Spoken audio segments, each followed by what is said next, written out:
Well, thank you all. We just completed a conference call with the nation's governors of all of our states and territories. It was a good, productive discussion. We talked about mitigation efforts, talked about the President's decision yesterday to issue a major disaster declaration for New York and California and Washington State, to surge resources to those areas, including field hospitals and personal protective equipment. We fielded additional requests today from other states, most especially New Jersey, that's feeling the impact of the outbreak in New York State. At this point, our health experts inform us that New York has become, in effect, the epicenter of the coronavirus spread in the country. And so we're going to continue to focus resources there, even as we work through this extraordinary structure here at FEMA to make sure that our states and local communities have the full support of the federal government as they confront the coronavirus. It was a good discussion today. We talked about all the issues, whether it be enabling states to stand up their National Guard with federal support, the specific need for supplies, the progress that we're making on issues from masks to ventilators. And all of it represents the ongoing partnership that President Trump has forged with all of our governors, all of our states and territories. And that dialogue will continue. And we continue to make it clear to our governors that we're going to do whatever it takes. We're going to make sure they have the resources and the support and the best guidance from the best health experts in the world to put the health and safety of their citizens first. Questions? Sir, you mentioned earlier at the top of the meeting that there are very important ventilator breakthroughs that you're going to be discussing with the governors. There is. What are the, can you describe what that breakthrough is? Well, what we unpacked for the governors today is that when the President engaged leaders of a number of medical associations, we determined that the devices that are used by anesthesiologists could be easily converted to ventilators that could be used for people struggling with the coronavirus. We worked with the FDA. They issued guidance on the changing of a vent in that piece of equipment. And so we directed all of our governors again today to survey all of their outpatient clinics to identify what we believe are tens of thousands of these devices which could add to our nation's resources for ventilators for people that might be severely impacted by the coronavirus.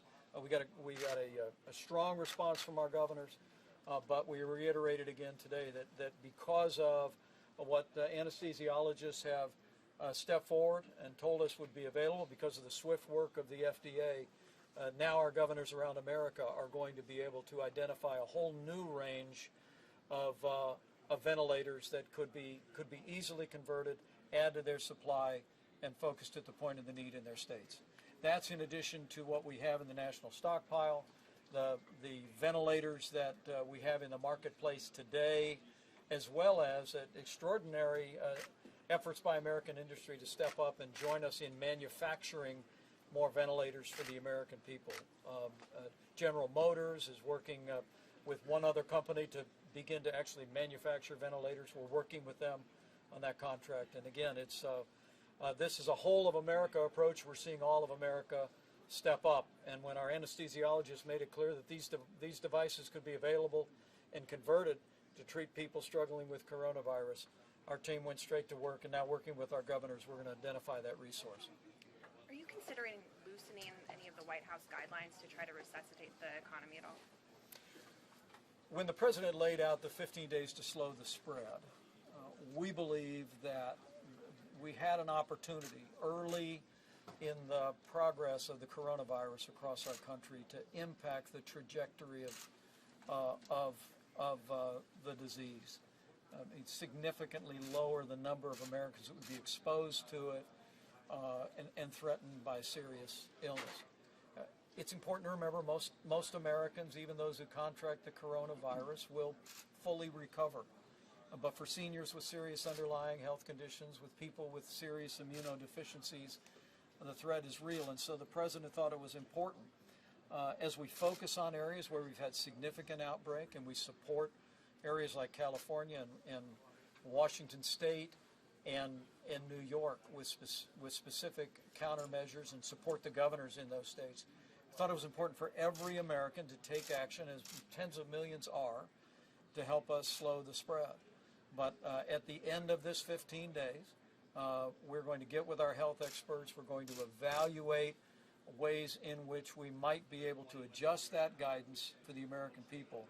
But those measures right now, we're all in the belief that we could impact the trajectory of the curve of the coronavirus in America in a way that would spare many Americans from being exposed or contracting the disease, and of course save lives. But we'll look at where we are, and we'll evaluate based on our health experts what steps might be possible. I will tell you, I told the governors today that in early March we issued guidance for healthcare workers, saying that they could return to work even if they've been exposed to the coronavirus if they wore a mask for 14 days.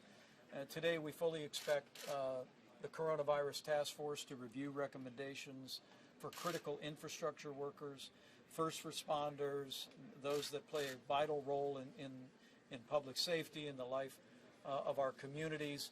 We're going to give guidance out of HHS and DHS today about how those workers, even if they've been exposed to someone with coronavirus, as long as they don't have symptoms, would be able to return to work immediately, wear a mask for 2 weeks, but otherwise return to the important roles that they play in all our communities. All right, thanks, guys. We'll do this again And at Thank 5:30. are you confident that the Senate can reach a stimulus deal?